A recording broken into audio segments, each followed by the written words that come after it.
તમારી પાસે ગમે એવી ગાડી હોય પણ ઘર બારી કાઢો જ નહીં, એકચ્યુઅલી ખરાબ થાય નહીં, વરસાદ છે ગારો વાળી થાય, તો તે લીધી હું કામ ઈ તો કે.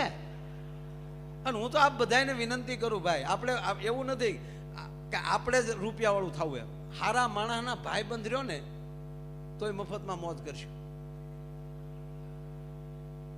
દાખલા તરીકે આપણે રોડે ઊભા હોય, આપણી પાસે ગાડી નથી, માયા આયર પાસે માની લો ગાડી નથી, હતી નહીં, હતી તો ભાડા કરતો હતો. સાહેબ આ મહેસાણા બાજુથી જીપું બહુ જૂન્યું લઈ ગયો, લે વેશ કરતો, અને વળી દલાલ આઈના બધા એવા સારા, અને આપણને એવું કે માયાભાઈ લઈ જા ગાડી, રોણી છે રોડની રોણી. હા અમે સાંભળેલું, હું પોતે અહીં બહુ આવ્યો, ફર્યુસન ટ્રેક્ટર બહુ લઈ જાત. હા અને પાછું વળી કે પછી કેવી ગાડી ખબર, આબુ ચડી જાય પાણી એક પણ વાર નહીં નાખવાનું રેડિયેટરમાં. એટલે તે આપણે એમ થતો કે એટલે બદલે હવે તો ગાડી રહે ક્યાં સુધી પાણી નથી નાખવું પડતું. બોલો કેવો સમય આવી. વાત એટલી કરતો હતો મારી પાસે ગાડી નથી અને હું રોડ, મારે બહાર જવું છે, અમદાવાદ જવું છે, અને હું રોડે ઊભો છું. એમાં દિનેશભાઈ આપણા ચેરમેન નીકળે એની ગાડી લઈ, અને એ ઓળખી જાય કે આ તો માયાભાઈ છે, ઊભી રાખે. કેમ અમદાવાદ? હા. અને આપણે બેસી જઈએ, ગાડી એની, ડીઝલ એનું, ડ્રાઈવર એનો, એ બેઠા હોય, આપણે બેઠા હોય, આપણું એમાં ₹1 રોકાણ નથી, તો સ્પીડ બેને હરખી જ મળવાની કે જુદી જુદી મળવાની? હે સાહેબ, હારા માણાને અરે ગોઠવાઈ જાવ ને તો સ્પીડ તો હરખી જ મળવાની છે, પણ ગોઠવાવું જોવે ભલા માણા, બીજો કોઈ મુદ્દો નથી. અને આ મોદી સાહેબ બીજી વાર વડાપ્રધાન થયા પછીનો હું રોજ જ્યારે મને ટાઈમ મળે ને તો હું જે ચાલુ સત્ર પાર્લામેન્ટ હોય ને એ જોતો. એટલા વર્ષોમાં આઝાદી મળ્યા પછી ભારતના પાર્લામેન્ટમાં જય શ્રી રામ આવા નારા બોલાતા હોય તો પહેલી વાર બોલાય છે સાહેબ. આનાથી તો બીજું તમારું શું હકીકત છે સાહેબ, તમે જોતા હશો.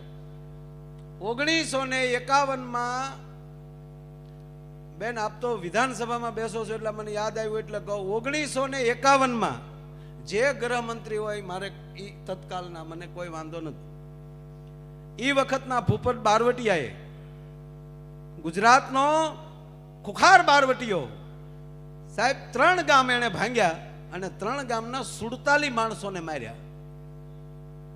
ભૂપત બારવટિયાને પકડવા માટે સાહેબ ગુજરાત સરકારે એલાન કરી નાખ્યું, અને જે અધિકારીઓને એને પકડવાનો હતો એ અધિકારીઓ ઉપર દબાણ લાવ્યા કે ભૂપતને નહીં પકડો ત્યાં સુધી તમને અડધો પગાર દેવામાં આવશે. સાંભળજો, હું કીધું, જ્યાં સુધી ભૂપતને તમે નહીં પકડો ત્યાં સુધી તમને અડધો પગાર દેવામાં આવશે. એ ભૂપતને ખબર પડી કે મારે હાટું આ અધિકારીઓને અડધો પગાર. એણે ગૃહમંત્રીને ધમકી આપી કે ફૂલ પગાર નહીં કરીને તો હું ન્યા આવી તે ફૂલ પગાર કરી નાખ્યો. બોલો હા સારા, હું તમને ઈ તારીખનું સાપું છે મારી પાસે, બેન વાંચો કહેજો, કાલ મળજો. એટલે કહેવાનો મતલબ મારો કે જે પોતાની જે ખુમારીથી જીવવું ને સાહેબ એ અઘરું છે. અને આજ આડો પાડોના દેશ બધાય મોદી સાહેબ આમ જોઈને બેઠા છે. હું તો આડો પાડોના દેશના વડાપ્રધાનોને અથવા તો એના નાગરિકોને કહું છું કે તમે એક વાર રામાયણ અમારું વાંચી લો. આપણા જેટલા પાડોશી દેશ છે ને એને રામાયણ વાંચી લેવાય. હું કામ? આપણી આરે પહેલું વહેલું લંકા વાળાએ બગાડ્યું.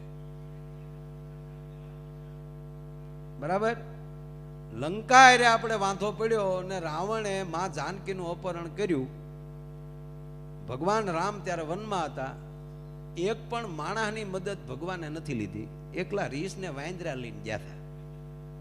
શું કામ ગયા એવું શું કામ કર્યું?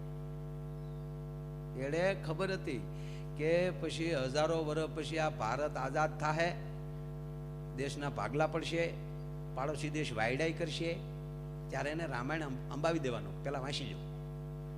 કે રાવણ જેવો હતો તો ખાલી ભારતના રીસને વાંદરા ગયા ને તોય ગોબો ઉપાડીને વહી આવ્યા હતા. તો ખાલી ભારતના વાનર ઊભા થાય ને રાવણ જેવાને પાડી દેતા હોય તો જેથી ભારતના નર ઊભા થાય ત્યારે બીજાની શું પરિસ્થિતિ થાય સાહેબ? આ રામે ઈ હાટું આ બધું રામ કર્યું સાહેબ. ના આપણા રાજાઓ આ ગીત ઉપર નીકળ્યું, માનવીની પાસે કોઈ માનવી ના આવે પણ તારા દિવસો પૂછી દુખિયા આવે, આવકારો મીઠો આપજે. દાદા જસદણના આલા ખાચર, જસદણના આલા ખાચર દરબાર થોડા ગામના રાજા હતા, જાજુ રજવાડું નહોતું એનું સાહેબ. દી ઉગે હવાપોર દી થાય ત્યાં સુધીમાં એના રાજમાં જેટલા માણસો આવે એને ખોબે ખોબે રાણી સિક્કો આપવાનો. અને એક દી એના કામદારે અડધીક રાતને ટાણે દરબારની મુલાકાત લઈ છે. બાપુ થોડુંક અંગત કામ છે, બોલો ને કામદાર.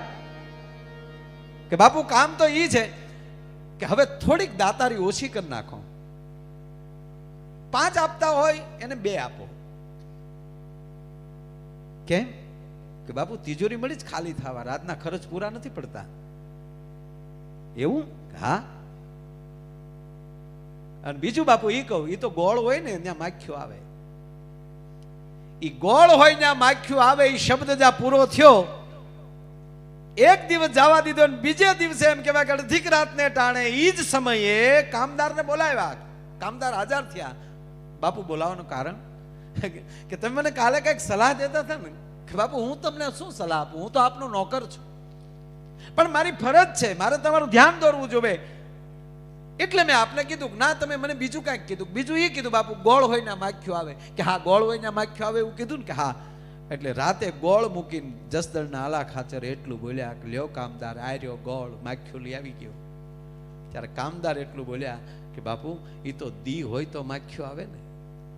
ગાંડા હું એ જ કહું છું કે મારે આંગણે દી છે એટલે દુખી આવે છે ને, બાકી આંડલા કુસ્તી કરતા હોય તો કોણ આવે ભલામાં? હે એમ માનવીની પાસે બાલ મંદિરમાં કે સ્કૂલમાં ભણવા ગયો હોય, આરે નાનું એવું નાસ્તાનું બોક્સ લેતો ગયો હોય અને ઈ બોક્સ એમાંલી નાસ્તો એના મિત્રને આપે અને ઈ એની મમ્મી જોઈ જાય અને કાન વિશાળ 2 નાખે કે કોકને આપે છો, ઈ મોટો થઈને કોઈ દી દાતાર ન થઈ શકે સાહેબ. એને આ ઉંમરે ટેવ પાડે દેતા. હમણાં જ મારે અમારા વિસ્તારમાં રાજસ્થાનના 2 પતિ પત્ની જૈન લોકો મને કે માયાભાઈ હું કોઈ વસ્તુમાં મને મળ્યા અને ગ્રામ્ય મારે સ્કૂલ છે એટલે એ બાજુ આવ્યા. 15,000 બાળકોને આ વર્ષે એને કપડા આપ્યા. ગ્રામ્ય વિસ્તારમાં જે ગરીબના છોકરા સ્કૂલમાં ભણવા આવતા હોય અને સારા કપડાં ન લાગે કે અરે આના કપડાં બરાબર નથી જ તે, એટલે એના પરિવારની મુલાકાત લઈ સાહેબ અને એક ગામમાં 50 બાળકોને આપે. એટલે આ આપતા શીખવું એ બહુ મોટી વાત છે. એટલે મેં એને કીધું કે તમે આવું શું કામ, આમ તમને વિચાર ક્યાંથી આવ્યો? એટલે મને એણે એવું કીધું, મને કે એ તો હિન્દી બોલતા હતા, રાજસ્થાનના હતા. મને કે મેં એ નક્કી કર્યું કે કોકને દીધું એ આપણું, કોઈને દીધું એ આપણું અને આપણી પાસે રાખ્યું એ ફેલ. આવ્યું નથી દીધું નથી. અને વાતે હાસીને